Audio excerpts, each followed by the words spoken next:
पछाडि चाहिँ भिडियोमा भ्लगमा आएको छौँ गाइजहरू हैन। आज धेरै भयो, एक हप्ता बढी पनि भइसक्यो होला हैन भ्लग नबनाएको। अब काम विशेषले धेरै बिजी भयो, कहिले थकाइ भयो, कहिले के भयो गाइजहरू हैन। त्यही भएर चाहिँ भिडियोहरू बनाउन भ्याएन। सबैजनालाई आरामै होला, सन्चै होला, हामी पनि सबै सन्चै छौँ हाम्रो परिवार सहित।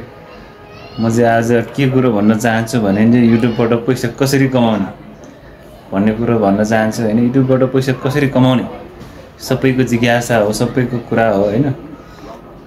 कसरी चाहिँ कमाउने, अब मैले बुझे अनुसार चाहिँ, मैले जानेको अनुसार चाहिँ कसरी कमाउनु रहेछ भनेदेखि युट्युबमा चाहिँ आफ्नो भिडियोहरू चाहिँ ओरिजिनल हुनु पर्यो, अरु कसैबाट कतैबाट डाउनलोड नगरेको भिडियो हुनु पर्यो, आफ्नो ओरिजिनल भिडियो हुनु पर्यो, ओरिजिनल कन्टेन्ट हुनु पर्यो।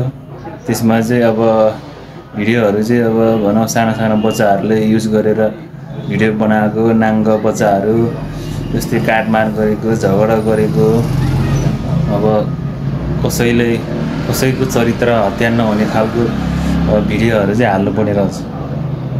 त्यस्तो भिडियोहरू फटाफट हाल्नुहोस्, बनाउनुहोस्, हालेकै गर्नुहोस्, गुटुङ टुङ टुङ टुङ। एक दिन होइन एक दिन चाहिँ युट्युब च्यानल चाहिँ मोनिटाइज हुन्छ र पैसा कमाउन थाल्छ तपाईँले।